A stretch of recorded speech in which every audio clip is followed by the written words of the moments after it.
I think it's brilliant because then we get to engage Yes. a lot more. So I would, from my personal experience point of view, it's pretty much something that I started when I joined the regulator, and that has sort of followed me throughout my career journey. So I've been working with the National Petroleum Authority for 15 years now. I sort of grew from within and was appointed from within into this current role. But I remember the first time I joined the organization in 2011, I joined as research manager. And one of the things I was tasked to do was to implement one of the mandates of the National Petroleum Authority, which is to conduct research of importance to our industry and as well as advise policy. There had never been a research manager in that organization, so it was the first time that position was hired. But it was tricky because you were supposed to be objective and tell politicians to their face that this policy that you've implemented is not working or is working, or there's a little bit that needs to be changed. That's number one. Number two, you're supposed to also deal with influential contractors. So one particular instance I dealt with was the very first task I worked on.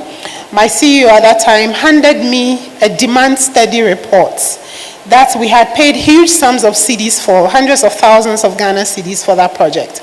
And it was supposed to have been done by a seasoned consultant. And here was I, fresh into the organization, using my economic models to tear apart the consultant's report, tear apart his recommendations, and using words like some of the recommendations didn't make sense. I mean, I was just innocently speaking. And I gave those comments to my CEO at that time. Unknown to me, he passed on my work directly without review to the Minister of State at that time. And of course, the consultant is well known to the Minister of State as well. So they passed it on to the consultant. Okay, here comes this little girl who's torn apart your report, so please go ahead and work it out. Obviously, he was furious. This is someone who's been working in the industry for a while. But what that did for me was, I was fearless in giving my opinion. Number one, because the way I grew up, I didn't really grow up with too many peers around me for me to be comparing my decisions with. And so I've had to be able to fiercely move without having to look back to be scared that what I'm trying to do might step on a certain toe or not. And I was right. My assertions in that report, the consultant had made some proposals without actually considering what happens on the ground. And I told the minister, these are some of the things that need to change. What that did for me was to set a blaze of so many things that I started doing. So every new thing that had to be done in the organization, look for Sheila to do it. If there's a research that needed to inform policy, look for Sheila to do it. I'm saying that because it took courage to push through, regardless of whoever you're speaking to, but you needed to speak what the truth is to the people. So those are some of the nuances. It's followed me throughout my career. There are several policy decisions you need to critique, give your opinion. You need to fearlessly speak out and then, get your feedback across. So those are some of the experiences I've had so far. Thank you. Thank you. I'm taking one thing from there. Don't second guess yourself. Don't second guess yourself. Just take that decision and go with it. Thank you so much. Ms. Evelyn Cheluget, this is for you. If immigration reform directly impacts national security and citizen mobility, what transformation initiative under your tenure has had the most national impact? And what hurdles did you encounter? Thank you very much. I am an immigration practitioner for very many years, and I rose to the rank of Director General in May 2023. And at the time, there were a lot of issues. That was the time when we had shortage of passport booklets. That was a time when there was a lot of outcry, a time when people were missing opportunities. Medical cases needed to travel and there were no passports. So there was a lot of issues, and naturally anyone would really worry. Having been a practitioner for many years, I empathized with a lot of cases, and many people knew me personally, and of course you had to resolve their problems. At that time, we put in a system whereby we could only deal with urgent cases. And having been around for a while, you can imagine how many urgent cases I was dealing with, even as an individual. So we needed to really put in place a system whereby everybody can access that service. So being new in the office, first and foremost, I took advantage of that because I needed to talk to the minister, I needed to talk to the government to be able to resolve whatever issue was there. And we were able to put in place systems, we were able to procure whatever was missing at that particular time, to put in systems that serve everyone fairly. And within a year, we were able to overcome that problem. And 1 year down the line, every Kenyan needed a passport and they got it. And I can tell you from then on up to now, we are able to issue Kenyan passports within 3 to 7 days. Nice. Thank you. Thank you so much. I would get back to Dr. Sheila. Has there been a moment when enforcing compliance has come at a personal or professional cost? Yes. How did you navigate that situation? So one thing I think we as a woman in leadership, you probably need to learn is sometimes you need to learn the strategy of the men. There are conversations that are had above you, sometimes conversations that you expect to have in the boardroom. I probably had over a bottle of drinks between men or amongst the men in the clubhouse or over golf. And so you miss that opportunity as a woman to have that kind of engagement, but you need to find your way. So there's this typical situation that we recently had to deal with in our country before coming. There's a policy decision that was taken. Some of our stakeholder groups were resisting that policy decision, nearly pushing to a strike action level. But like I said, you need to learn the strategy of the men. As a regulator, as a government entity regulator, you come under fire a lot. And we, in Ghana, my organization does a lot of stakeholder engagement as well, but sometimes there are certain interests that are not put on the table. And like I said, those interests are not necessarily openly declared to you, even as a woman, because even to the men, they are not. So sometimes you need to dig to find out. So what I did was, there is this particular stakeholder group which could push a strike action, but they needed another type of stakeholder group to actually implement that strike action. Okay, so you need to have your ways. Sometimes you take the tool out of the hands of the person who could potentially harm you. So the group who would have actually implemented the strike action, fortunately we had the leader on our side.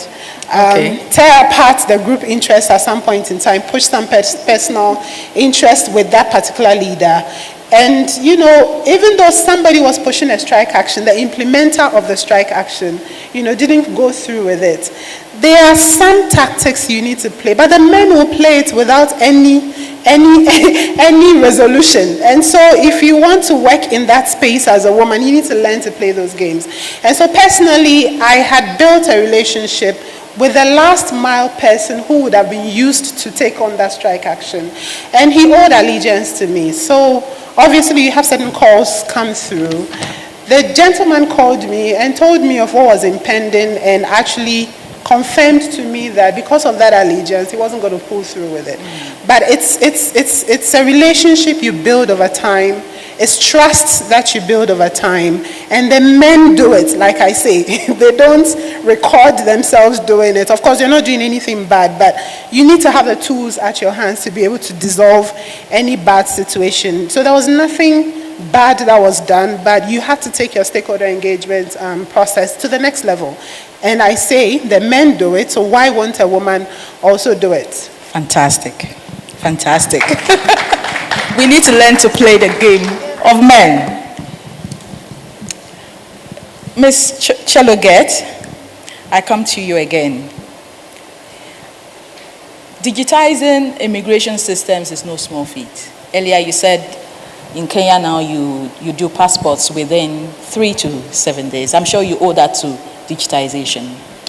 What internal resistance or systematic bottlenecks did you overcome to modernize processes of this nature, most especially as a woman? Digitization is one process that helps organizations to be transparent, to also bring in efficiency, while on the other side, manual systems are sometimes opaque, they are sometimes slow.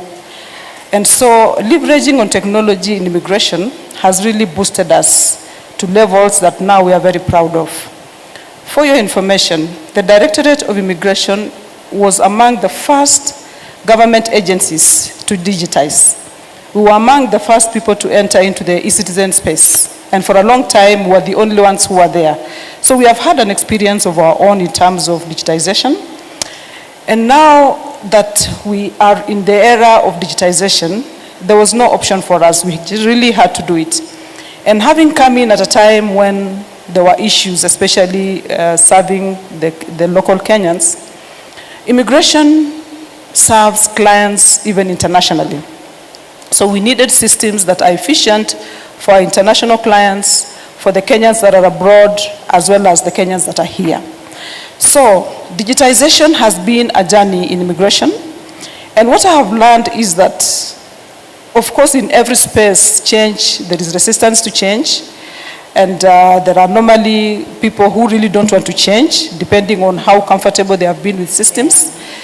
And what we have done in the last few years is that we have initiated teams to run certain systems, to digitize certain systems, and we run a lot of systems, as you have heard that I have clients all over the world.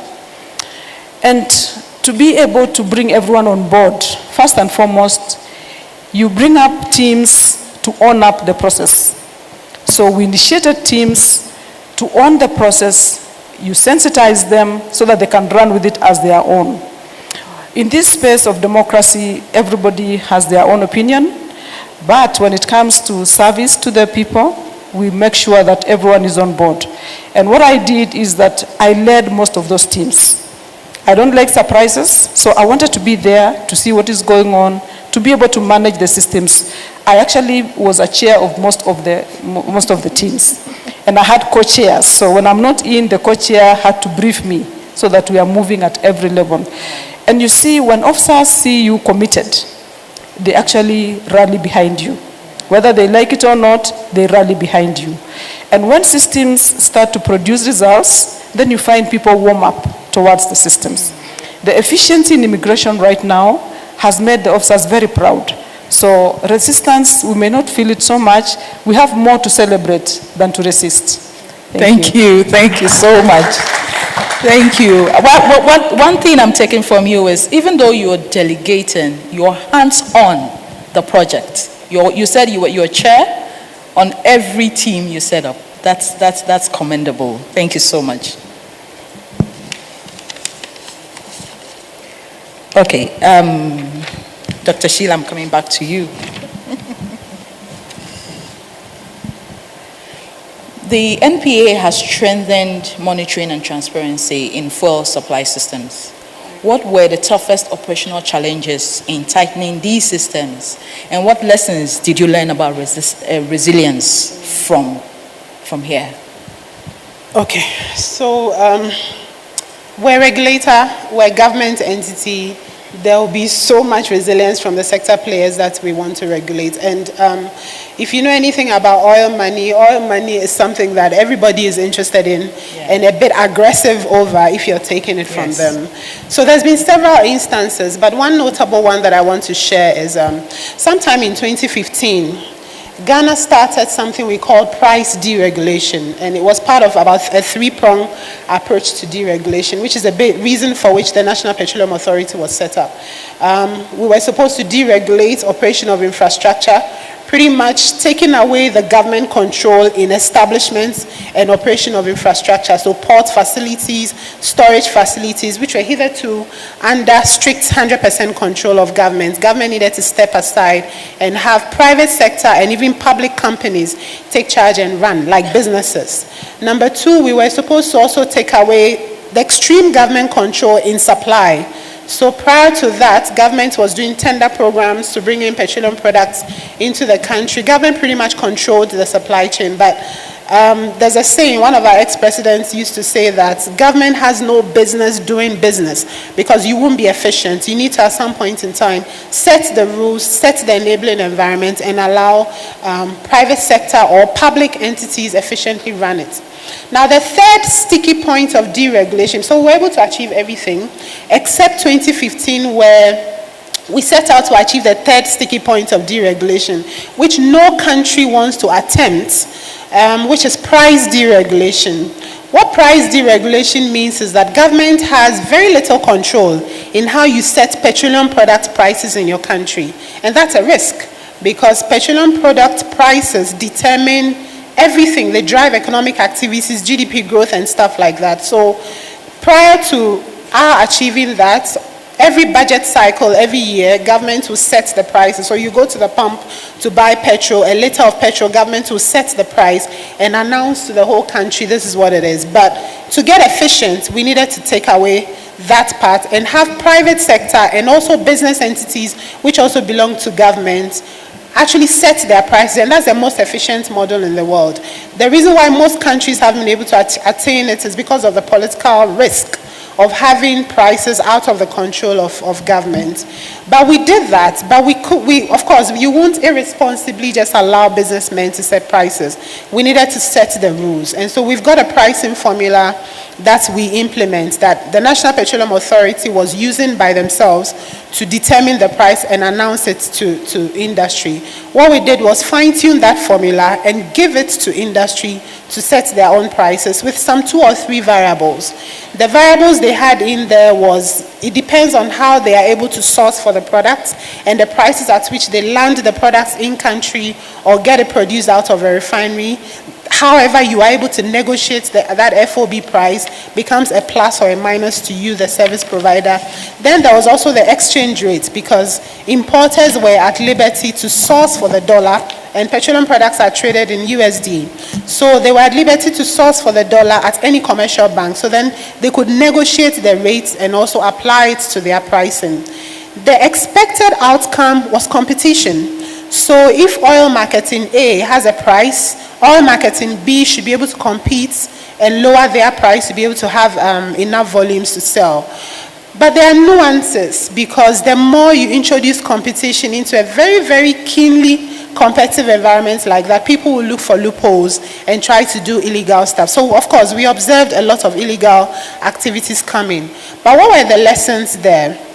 Number one, we needed to strengthen our regulation. And I was actively involved in that. Put together the strategy to implement price deregulation in 2015, included establishing a formula that no one would be able to go unpunished without abiding by it. Number two, we engaged industry players. These are businessmen who were going to put their businesses on the line in terms of establishing these prices and whatever the decision government took. So, of course, we did a lot of engagement. And number three, we set in place the laws that would deal with illegal activities as they come. It's been tough. But it's also been generally successful, because there's more predictability on the Ghana market. When we were setting prices, it also came with subsidy bills to government. So if government sets a price at, let's say, 5 cedis per liter, and the global market price has shifted to, let's say, 10 cedis per liter, it means government is pushing marketers to lock down price at half the price for the whole period of maybe 1 year, 6 months, 3 months, or 2 weeks that we've established the price. It meant that subsidy bills were coming to government. These were subsidy bills that were unbudgeted for, and it was a huge bill on the budget, and so we couldn't figure out how to pay for it. So number one, we've eliminated subsidies in the country, except for what we call the social products. That goes to very, very poor people, and that subsidy is even budgeted for, so we can find the money to pay for it. Number two, we established the rules, like I said, so there's a pricing formula everybody must abide by. Number three, there were guidelines in place. There were laws that showed you the sanction for not meeting the pricing formula guidelines, and we applied those laws. Number three, we had to strengthen our monitoring, because like I said, the more you introduce competition, the more people look for different ways of bringing in products. So people will bring in products to try and evade taxes so they can sell lower than the gentleman who's selling with taxes. So it's a tough game, like you said, like you rightly said, the business is for men, but Yes. to be there as a woman, you need to think like a man, not necessarily act like a man. I don't choose that because I prefer that as a woman, you have your femininity in place. Yeah. But be aware of the games that the woman is not naturally aware of until you seek them out. So like I told you, you needed to make sure that you're engaging such that you're owing people allegiances, they're owing you allegiances so that you can get your work done. So there are so many stories coming from the regulator, but this is one of the issues that we've had to deal with. Thank you so much. Thank you so much. I would go to Ms. Evelyn Cheluget again. Looking back, what was your toughest leadership moment? What has been your toughest leadership moment? Thank you. My toughest leadership moment was the time of crisis of passports in Kenya. And that was when I had just come in as the Director General of Immigration. And as I mentioned, I'm a practitioner and I've been in this space for more than 30 years, but I had never seen anything like that. Personally, I have been an officer in charge of passports before in my career. And when this happened, it was so critical that our then minister actually declared our space as a crime scene because of the kind of environment that lack had created. It was such a pathetic situation that anyone would have sympathized with both the officers in there and the applicants. But just allow me to say how we have overcome that. We actually relied on the faith in God and then the professionalism that we have as immigration officers. Because immigration officers are supposed to behave in a certain way even during crisis. We would still smile, explain to you, promise you, empty promises sometimes, and sometimes we fulfill. So that was a difficult moment, not just for me, but for everyone. And what I needed to do is keep the officers together. Believe you me, we used to have prayer sessions, real prayer sessions, and I would even be there. Join them, pray with them, because apart from being officers, we are also human beings. So we looked at our capacities as children of God, and we said, you know what, let's turn to our Father even for the hope to keep us going. And I thank God that it didn't last long, and finally, Kenya passports now, you can get it in 3 days to 7 days. Thank you. Thank you so much for that. So insightful. I have one question for both of you before we round off our session. Dr. Sheila, have you faced any form of silent resistance? Not overt opposition, but subtle resistance, undermining your authority in any way, and how have you responded to it? Okay, so I'll give you two instances, two quick ones. And two quick ones because they're from both genders. Sometimes we say women, we back each other up, but sometimes the subtle resistance are from other women. So I'll tell you the resistance from a man. We did have a certain board, the MPA board subcommittee meeting. I think it was a legal board subcommittee that had to develop some legislative instruments. And the chairperson was a male at that time. And I was on that committee going to, give my professional best. I remember in one of those meetings, and pardon me, I was in a knee-length dress, perfectly fine for the professional environment, but apparently I was distracting the board chairman. Not the board chairman, the subcommittee chairman. Wow. And so in meetings, he kept commenting about my dress, not necessarily suggestive in any way, but, oh, Sheila, this is your dress, Then he said it the first time, said it the second time. By the third time, I knew I had to stop him because he was creating a distraction in the room, not allowing people to focus on the work at hand, and then putting a lot of attention on me. So the question I asked him, guess what? I didn't go fumbling or complaining. I just asked him boldly in front of everybody, do you have a problem with what I'm wearing? Now, guess what that did to him? It threw him off. So he fumbled and he was like, oh, no. And that was the end of it.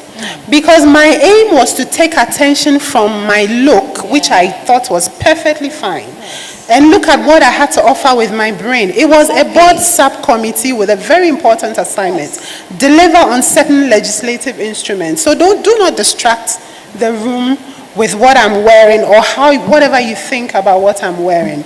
And he's a senior man, a board member, because he was chairing, and usually our board subcommittees are chaired by board members.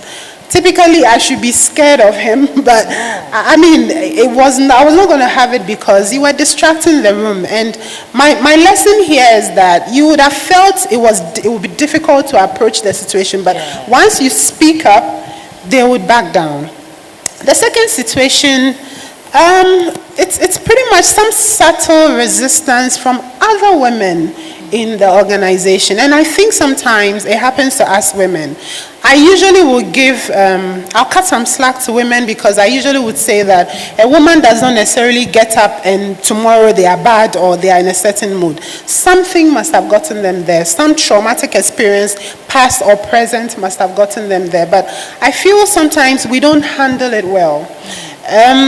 The workplace, and that's how come sometimes the men give us that stereotype that we're too emotional, we're too dramatic. Yes. Sometimes we need to hold it up a little bit and manage it and see that the other woman is the same as you, pretty much helping you or trying to, showcase what the gender can do. Because if you push the senior woman to fail, that's pretty much closing the door for everybody that's supposed to come after that senior woman, because the stereotype would stick that if you put a woman in position, they cannot perform. Yes. They cannot perform. So I think sometimes we get that. It's quite a painful thing to speak about, that we have resistance from our fellow women, but it's something that I feel we should find a way to address. And those are some, but I mean, how did I deal with that other woman resistance? It's compassion. If you really put yourself in the shoes of the other woman and you think that, okay, perhaps the way they are behaving is out of some frustration or some trauma they're going through, you find a way to block the resistance whilst also showing them compassion. With time, if they see that you kept showing them compassion despite their attitudes towards you, I think they ease up. And it still gives you the role of a leader. There's so many things, like they say, it's lonely at the top. There's so many things you need to soak as a leader, but for the sake of the people behind you, so you hold the fort for them. So those are it. I think that's empathy at play here. We must be empathetic towards one another. Thank you. Ms. Cheluget, please, over to you. In this democratic space, people are bound to have divergent opinions. People are bound to have different schools of thought. And in my environment, it happens every other day. But in my space, we are guided by certain mandates and certain regulations and a certain way of behavior. What I do, without pointing out individual cases, we focus on the common good of the institution as well as the staff that work behind me. We focus on being professional in service delivery, and as a leader, God has given me grace to have capacity for everyone, to be courageous enough to call out and point out when I think something is not right, and just to ensure that work is done and done well. We choose our battles. I choose not to look at the negative things, but take offers towards thinking positive. I have also learned that we are all blessed differently. We have different capacities and different capabilities. When God allows us to be leaders, He also gives us very special grace. For me, grace to forgive, grace to guide and just tell you the truth as it is, and grace not to fear. I have since lost what is called fear. I just respect mankind. I respect the men and women that I work with. but I point out just as it is. And there is one verse in the Bible that has kept me on top of this issue of people having different way of seeing things. To do good to all those who deserve, if it is in your power to do it. So I do good even for the officer that thinks that they want to behave differently. And believe you me, when you do good to them, they change their attitude. When I point out officers who want to sabotage me in one way or the other, I will bring them close and even give them responsibilities. And a human being is very interesting. You give someone responsibilities and they realize, oh, this person actually recognizes who I am, and they turn around. So for me, it is just the grace of God that has kept us going. And with experience of being a leader, you tend just to manage. I manage my bosses in the same way. I manage my officers in the same way. But the underlying factor is to do good and just to be positive and to do good even for the institution. Thank you. Thank you so much. Thank you so much. We are running up this session. I would want to ask the audience if we have questions for them. Okay, 2 questions.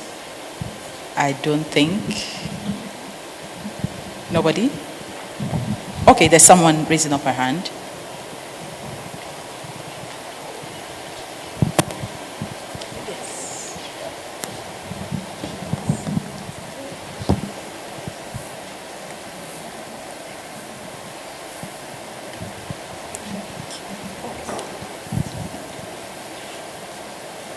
Good afternoon. My name is Amy, and I have 2 questions, one for each of the ladies. So I want to start with Sheila and ask you, we've heard your story and it's very commendable, but I can't help to think the number of times that women feel invisible, and I want to know whether there was such a moment for you and how you knew how to hold on to what you know, irrespective of what the environment is presenting. Should I proceed to the second or wait? All right. Evelyn, we celebrate you. My question to you is probably what you can share in regards to celebrating men in your space of work without seeing it as a threat to our own trajectory. So using your example to share your insights on how we can do that as women without necessarily having it reflect on our own trajectory. Thank you. Okay, so I'll go first. So I've had a near situation, but not necessarily an absolute situation where I seem invisible. And I would say that because I think as a professional woman, you need to know what you're doing. Because no one will already the stereotypes are against us women, and no one will tolerate you anymore if you actually do not even look competent or sound competent. So I think that is what has helped me. I have to make sure I know what I'm talking about. So I'm approaching a certain topic with a minister, or I'm approaching a certain topic with my chief executive. I have to be well informed. I have to be proposing solutions.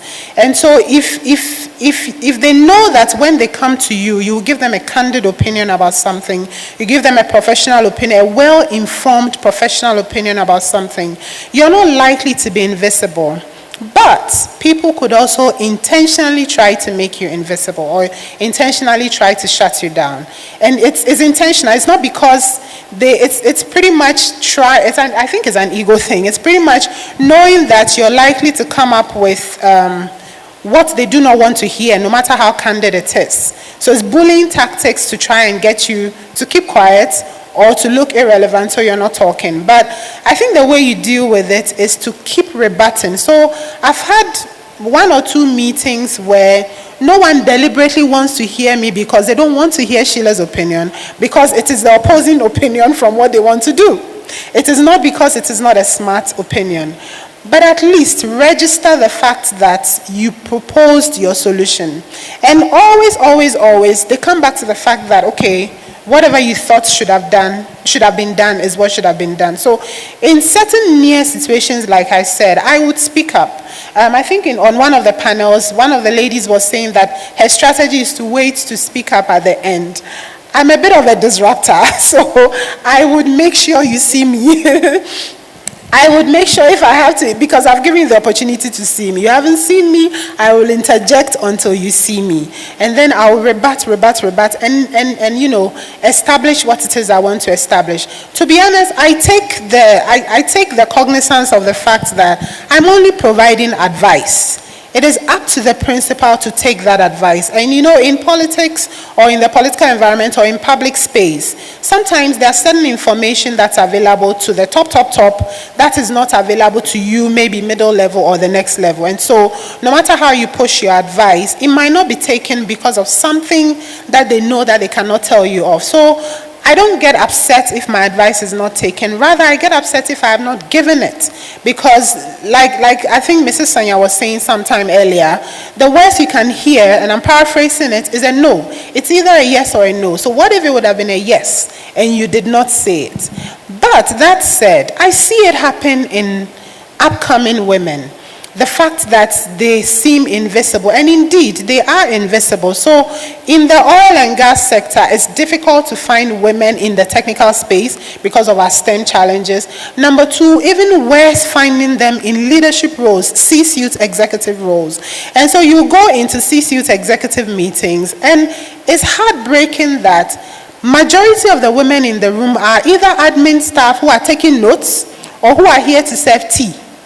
And I speak to them, I tell them, no, this is not all you are supposed to do. For me, that is the invisibility that is happening right there. You should not be there to serve tea. I mean, when I have meetings with my male counterparts, I think the leaning is that the woman is supposed to be womanly, and so she should serve them. I'm like, nope, go pick up your tea. Or we're supposed to have a meal and everybody's picking up their plates to go dish their foods. You are my male counterpart. I'm picking my plates to go dish my food. Why should I come? I'm not your wife. I'm not coming to serve you. Go pick up your own meal. And sometimes we women feel we get accepted that way when we're doing wifely duties for the men at the table. No, it's not right. And that's how we push the invisibility narrative. So I feel being daring, being what you are supposed to be there for. It's not competition with a male counterpart. You understand what the job entails. I gave an example earlier that sometimes in stakeholder engagement, you need to offer some carrot approach to get what you want. Like I said, the men would find a way, not necessarily at meeting tables, but they'll sit at the bar and have a conversation and offer, oh, if you do not disrupt the industry, or if you do not go on strike, I'm going to give you 1 or 2 of your interests, not a bribe.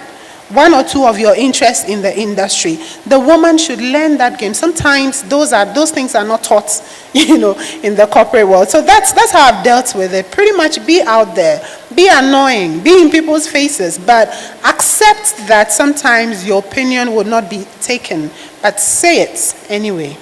Yeah.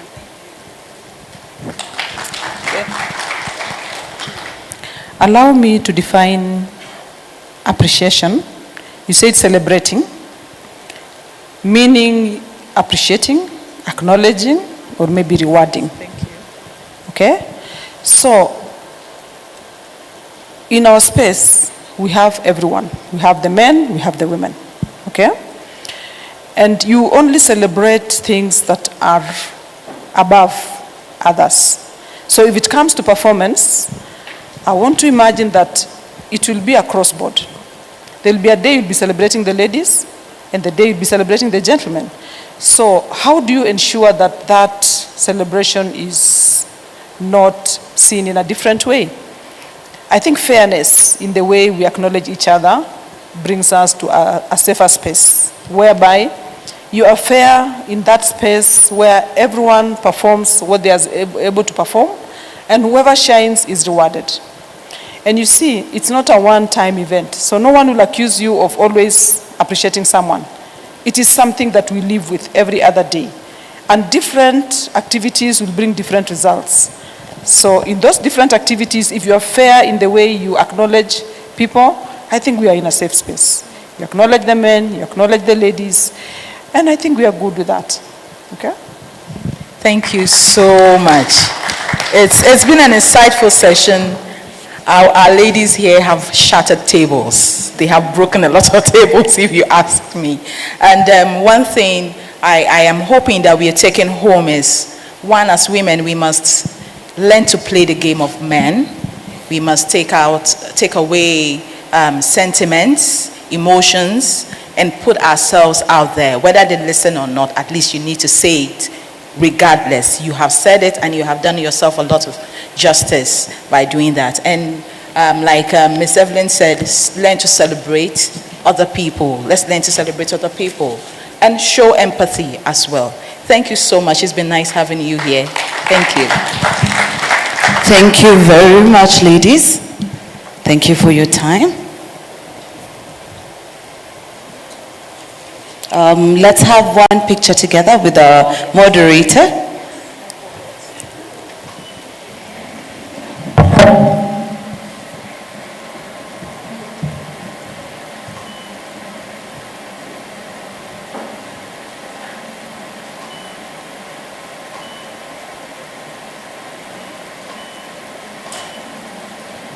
Excellent. Thank you very much.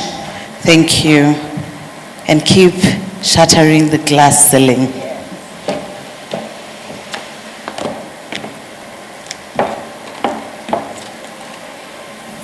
All right. I would like to call on the Principal Secretary, Dr. Esther Thara Moria, PhD, State Department for Technical, Vocational Education and Training.